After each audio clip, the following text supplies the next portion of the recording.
Randan, 6 avril 2013, 11e salon du livre et de la chanson, en compagnie de Claudine Lebègue. Bonjour. Bonjour. C'est la première fois que vous venez à Randan? Non, c'est la deuxième fois. Je suis venu il y a 2 ans. Dans le fin fond ou presque de l'Auvergne. L'intérêt, c'est toujours très intéressant de rencontrer les gens et puis de voyager, surtout quand on fait le genre de métier que je fais, quoi. Et voilà, et puis l'intérêt aussi, c'est de rencontrer d'autres artistes que souvent on connaît mais qu'on ne croise jamais parce qu'on est tous partis par Mons et par Vaux. Et que là, c'est un petit moment aussi où on se pose ensemble et où on se découvre des tas d'autres intérêts, quoi, que ceux qu'on a d'habitude quand on se croise. C'est très agréable, voilà. Et puis, toute l'équipe avec Eda Matillon sont des gens sensationnels, donc ça mérite de venir, quoi. Donc vous êtes prête à devenir fidèle, à prendre un petit abonnement? Oh, mais oui, bien sûr. Tant que j'aurai des choses à proposer, parce qu'il faut avoir des choses à proposer aussi, quoi. Vous avez une actualité Oui. qui explique votre place ici, une actualité très chaude. C'est le 2e tome Oui. de Amazone, Amazone, qui fait référence à la zone urbaine, Oui, la c'est zone ça. périurbaine. Oui. C'est le 2e tome. Le premier était déjà sorti en 2011. 2010, octobre 2010. 2010. Et là, donc, 3 ans après, et Voilà. il est déjà prévu qu'il y en aurait un tome. 3e. Voilà. C'est aux éditions de La Passe du Vent. Oui. Il est on va dire que c'est un roman autobiographique, merci de m'aider, en 3 volets de 3 fois 18 ans. Voilà, c'est ça, c'est des tranches de vie. En fait, je me suis rendu compte quand j'ai commencé Amazon que tous les 18 ans, j'avais eu des sortes de grands virages, des changements de vie radicaux. Et du coup, je me suis dit, ça tombe bien, voilà, ça va faire 3... Puisque j'ai 25 ans. Donc, j'ai la chance de pouvoir faire 3 tranches de vie de 18 ans, voilà. Du premier tome au 2e tome, c'est le même ton ou l'écriture a légèrement bougé? Alors, d'après ce que les gens disent aussi, parce que moi, souvent, j'ai pas assez de recul en fait pour m'en rendre compte, mais j'ai l'impression que je bouge. Alors, je crois que mon écriture a un peu bougé, mais qu'elle reste fidèle à l'état d'esprit que les gens ont découvert dans le premier tome. Puisqu'on avance dans le temps, dans votre vie, on peut penser que le contenu change bien entendu, mais que l'écriture pourrait tout doucement suivre cette progression dans la vie. C'est vrai aussi, c'est exact aussi. Dans le premier, je parlais de mon enfance et j'ai retrouvé des façons de m'exprimer que j'avais enfant, en fait. Et dans ce 2e tome, donc, qui est le début de ma vie adulte, le ton change. C'est tout à fait juste ce que vous dites là et ça m'a troublé au début. Je me suis dit mais c'est étonnant et en fait je me suis laissé faire par moi-même, quoi, par l'écriture qui venait en me disant mais oui, parce que quand je repense aux choses, en fin de compte je les repense avec l'état d'esprit que j'avais à l'époque, quoi. Et Amazon, c'est aussi un spectacle. Alors, comment qualifier ça? Une lecture publique? Alors, Amazon, mise en scène du livre? c'est-à-dire que le premier tome était accompagné d'un spectacle qui est toujours d'actualité, que je tourne d'ailleurs beaucoup, donc qui s'appelle aussi Amazon, et dans lequel il y a plusieurs versions. Alors il y a une version un peu plus théâtrale, on va dire, où je donne des extraits du livre, où je chante, où je slame. Ça s'appelle d'ailleurs, le sous-titre, ça s'appelle Slam Musette pour Mélomane de HLM. Musette, parce que vous êtes avec votre accordéon. Parce que je suis avec mon accordéon, voilà, et que j'ai une culture très accordéon. Et j'ai une autre version beaucoup plus concert avec des musiciens. Le 2e tome est accompagné de chansons aussi, mais qui ne sont pas encore enregistrées. Donc pour l'instant, je vais en faire des lectures chantées, c'est-à-dire ces chansons existent. Donc je lui ai donné des extraits, et puis j'ai commencé, puisqu'il est sorti le 20 mars, je l'ai déjà fait, donc je donne des extraits du livre. Je parle aussi à côté, donc comme le ton du livre est un langage très parlé, ça fait peu de différence parfois entre le moment où je lis, où je parle, et puis ça s'enchaîne avec des chansons, voilà. Parce que vous êtes à la fois auteur, compositeur, Oui. interprète, mais aussi comédienne. Comédienne, voilà, oui. On explique assez bien pourquoi vous arrivez à mettre votre livre en musique de cette manière-là. Vous tirez toutes vos, Oui, je veux dire ficelles, mais oui, dans le oui, bon sens, oui, bien tout sûr, votre savoir-faire. Oui, tout à fait, et même dans l'écriture d'ailleurs, puisque moi avant Amazon, j'avais jamais écrit de livre, j'écrivais des chansons, et que là, quand vous disiez tout à l'heure roman autobiographique, ce serait plus... Alors, d'abord, c'est quasiment pas romancé, c'est plus des récits, des petits récits. Ça se consulte, ça se lit comme un album photo, un peu les textes sont assez courts, plus proches de chansons, voilà. Et donc des textes assez courts, assez concis.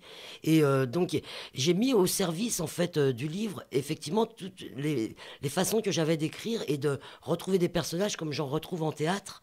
Comme j'investis des personnages en théâtre, je me suis remise dans la peau des personnages dont je parle dans le livre, quoi. Tout le monde n'est pas comédien, comédienne. Oui. Est-ce que ce travail-là est une chance pour bien interpréter les chansons? Oui, et ça, je crois que j'en suis même convaincue pour avoir commencé par la chanson.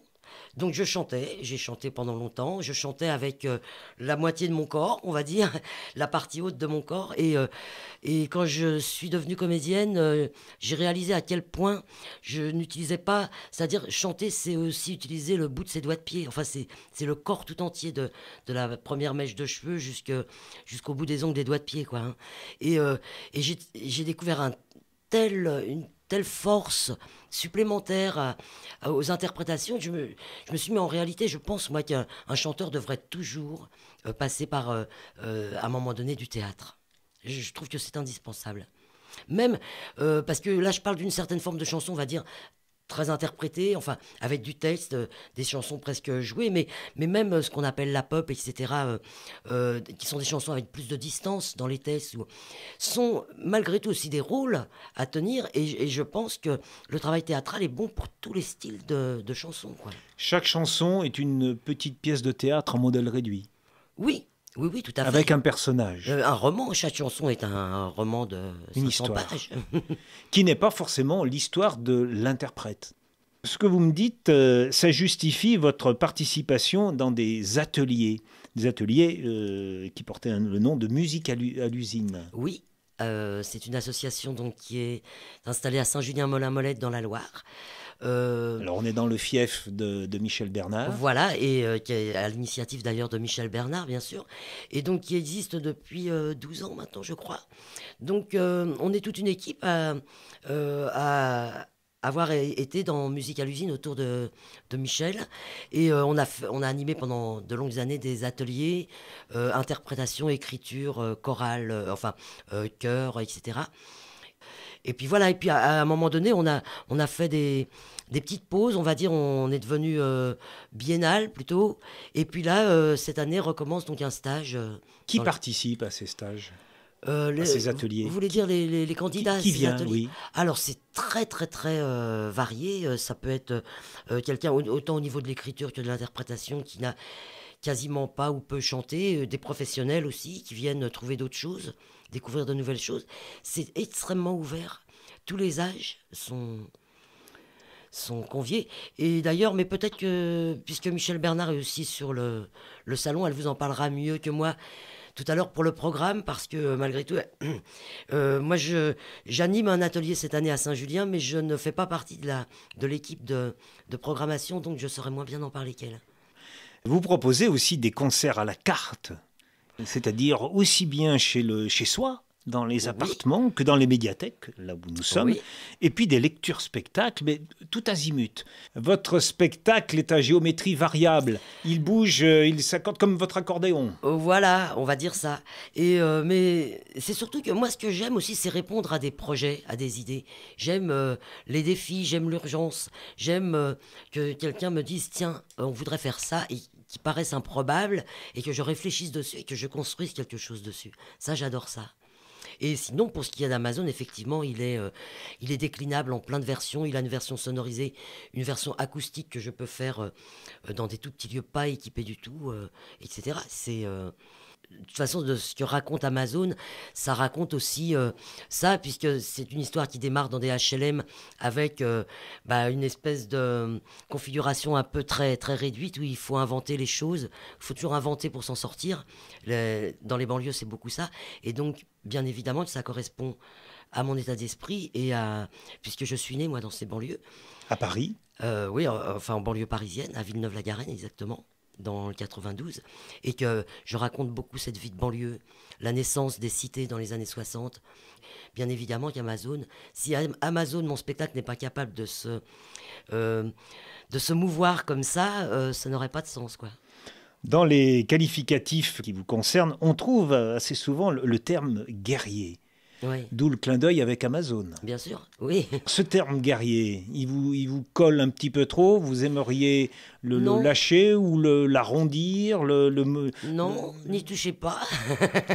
vous le Oui, gardez. ah oui, oui, j'y tiens Guerrière, beaucoup je parce suis et que... guerrière, je Ah oui, resterai. tout à fait, oui, parce que... Alors en guerre contre quoi? Ou contre c'est qui? des quoi, quelquefois la guerre c'est aussi pour. Pourquoi? Bah, pour la liberté, pour la liberté de penser surtout, pour l'envie, pour la liberté d'expression, la liberté de réaliser ses rêves. J'ai envie de me... Moi, je me suis toujours battu pour réaliser le plus possible mes rêves, même s'ils sont improbables et même si je sais que peut-être je n'arriverai jamais jusqu'au bout, mais pour se battre, enfin, c'est-à-dire se battre, pour moi, c'est pas... y a pas la notion forcément de tuer. Il y a surtout la notion de rester debout et de ne rien lâcher. De ne rien lâcher de nos convictions, de ne rien lâcher des sentiments profonds qu'on a de l'enfance, qu'on a gardés de l'enfance, et les maintenir jusqu'au bout. Alors oui, bien sûr, je veux garder ce terme-là. Vous me faites penser à un livre qui est paru il y a quelque temps de l'universitaire Pierre Bayard. Il avait écrit un livre qui a eu un succès étrange, Comment parler des livres que l'on n'a jamais lus. Et il a écrit dernièrement un livre avec le titre Aurions-nous été résistants ou bourreaux? Il revient en arrière dans l'époque d'occupation et il fait un jeu d'esprit assez curieux, mais il essaye de se projeter une génération plus tôt et dire mais j'aurais été qui moi? Eh oui. Résistant ou bourreau Eh oui. en ce temps de guerre. Mm, mm. Et on peut tous se la poser. Bien sûr, tout à Et fait. sa conclusion est que assez naturellement, la nature humaine s'arrange avec les événements pour essayer d'échapper justement à... Et puis pour garder une image de soi aussi, Oui. quelque part... Bon, nous ne sommes pas dans cette époque, mais quand je vous écoute, j'ai l'impression d'entendre dire « je suis en guerre, je suis en résistance en résistance, c'est tout à fait ça. Mm. Oui, tout à fait. ». Vous avez chanté dans des circonstances difficiles, dans le métro. Alors, oui, on peut penser que c'est des circonstances difficiles dans la mesure où il faut y aller, hein, quand même. Il faut oser. Et pour moi, ça a été un de mes plus grands paris, une des choses dont j'ai été le plus fier. Et quand vous dites difficile, et je tique un petit peu parce que c'est tellement merveilleux. Et là aussi, je pense que c'est une école de spectacle. Le métro extraordinaire, puisque vous arrivez, personne ne vous a rien demandé. Et votre objectif, c'est de les attirer, sans violence, bien sûr, puisque ça ne marcherait pas de toute façon, et sans agressivité, à les amener à vous. Et bah, c'est une sacrée école, ça, quoi. Lorsque la personne qui marche s'arrête. Voilà. Pour vous, voilà. S'arrête et voir. Je repère que quelqu'un s'arrête. Voilà, et Pour que la m'écouter. personne... moi, j'ai rencontré des gens extrêmement émus. Enfin, j'ai vécu mes plus grands moments dans le métro, quoi. Mais il y a quand même toujours cette image. Moi, je rencontrais à l'époque des gens que je connaissais de mon enfance, qui étaient catastrophés en me croisant dans le métro, qui disaient « Claudine, mais qu'est-ce qui t'est arrivé ?» mais ce qui m'arrivait, c'est que j'étais en train de réaliser un grand rêve et que j'étais extrêmement fière et heureuse de moi, quoi. Voilà. Donc, oui, jouer dans le métro, c'est quelque chose d'assez noble, en fin de compte. Pour vous, le plus difficile, c'est le fait de décider d'y aller, Mais de oui. descendre. Mais oui, ça, il faut y aller, hein. Il faut y aller le premier jour, le premier jour et puis même les premiers temps, parce que moi j'ai joué 4 ans non-stop, hein, dans le métro. Mais les premiers temps, et d'ailleurs je le faisais avec le même sérieux que je le faisais dans mes études de musique, quoi. Et parce qu'à l'époque j'étais à l'école normale de musique de Paris, je faisais de l'accordéon classique. Et je me suis retrouvé à aller chanter dans le métro, à réaliser enfin mon rêve, parce que j'ai rencontré la bonne personne qui m'y a emmené, qui était une chanteuse de métro, qui s'appelait Iris, qui est devenue ma compagne de route pendant toutes ces années-là. Je préparais les choses avec le même sérieux que le reste, c'est-à-dire j'apprenais mes chansons parfaitement, enfin, etc. Je payais mon ticket de métro, j'avais un costume, je m'arrangeais pour chanter 3 chansons, que les gens aient 3 chansons pour faire la quête, parce que je jouais dans les rames. Et puis, refaire une chanson pour leur dire merci, etc. Enfin, c'était un vrai travail, quoi. Voilà. Vous avez appris votre métier là. Ah, complètement. Ah oui. Mon métier de chanteuse, d'interprète et Et d'auteur aussi. Non, j'écrivais pas du tout à l'époque. Et je pensais même pas que j'écrirais un jour. J'ai commencé à penser que j'écrirais un jour quand j'ai rencontré Michel Bernard. J'avais jamais entendu rien de de tel, quand j'ai rencontré Michel, dans ce qu'elle écrivait dans ses musiques. J'avais pas d'éléments de comparaison. Ça m'a déstabilisé. Je me suis dit, mais qu'est-ce qui se passe là, c'est un domaine que je connais pas. Et en fait, donc moi j'habitais en banlieue parisienne et j'ai remplacé Michel pendant une année sur une tournée nationale qui s'appelait le Théâtre Ambulant Chepalovitch avec les Fédérés de Montluçon. Et pendant un an, on s'est croisés, on jouait en alternance. Et au bout d'un an, elle a organisé en fait son premier stage chanson à Saint-Julien-Molin-Molette où elle m'a invité à venir. On s'est rencontrés là. Moi, j'ai assisté à un atelier d'écriture cette année-là. Je crois que c'était avec Michel Arbatz. Et là, j'ai découvert le monde de l'écriture. Voilà. C'est qu'à ce moment-là. Et j'avais 40 ans déjà. Une bonne rencontre. Oh bah, plus qu'une bonne, une grande. Vous êtes sensible quand même à tout ce monde de l'accordéon. Michel Bernard joue de l'accordéon. Il y a quand même un retour avec les femmes. Disons qu'il est beaucoup plus apprécié, je pense. Et maintenant, ça y est, il commence à rentrer dans une catégorie de chansons. Mais je ne pense pas que... Chansons réalistes? Non, non, pas du tout. Vous avez des tas de groupes, même en rock, etc. Ça se fait de plus en plus. En jazz, enfin, voilà. Mais je ne crois pas que les chanteuses à l'accordéon aient fleuri parce qu'il y avait ce renouveau. Je pense que des gens comme Michel, comme moi, on jouait de l'accordéon depuis très très longtemps. Sauf qu'on était des... Enfin, Michel était une des seules, quand elle a commencé à chanter, je pense que c'était une des seules à s'accompagner à l'accordéon. Et voilà, donc il se trouve qu'on est peut-être un peu plus repéré maintenant parce que c'est un peu plus la mode, c'est tout. Il y a un homme, Christian Pacou, Ah oui, bien sûr. qui est avec son accordéon et sa gouaille. Ouais. Vous êtes aussi très sensible, vous l'avez dit, au monde de la zone. Et puis vous êtes sensible aussi au livre de James Ellroy. Vous avez, porté un intérêt aux dahlias noires. Mais vous avez lu la revue Accordéoniste? Je prépare mes interviews. Donc on sait l'histoire de cet homme qui n'aurait jamais écrit les polars qu'il a écrits s'il n'y avait pas vécu le drame qu'il a connu enfant, c'est-à-dire que sa mère soit assassinée et qu'il n'ait jamais su pourquoi. Est-ce que vous accepteriez de lire simplement la dernière page? Je suis avec toi maintenant. Tu as fui, tu t'es caché et je t'ai trouvé. Tes secrets n'étaient pas en sûreté avec moi. Tu as gagné ma dévotion. Tu l'as payé au prix d'un étalage public. J'ai pillé ta tombe. Je t'ai révélé. Je t'ai montré à des moments de honte. J'ai appris des choses sur toi. Tout ce que j'ai appris m'a fait aimer plus tendrement encore. J'en apprendrai plus. Je suivrai tes pistes et j'envahirai ton temps caché. Je démasquerai tes mensonges. Je réécrirai ton histoire et réviserai mes jugements à mesure que tes vieux secrets exploseront à la lumière. Je justifierai tout cela au nom de la vie obsessionnelle que tu m'as donnée. Je ne parviens pas à entendre ta voix. Mais ton odeur est là et je sais le goût de ton haleine.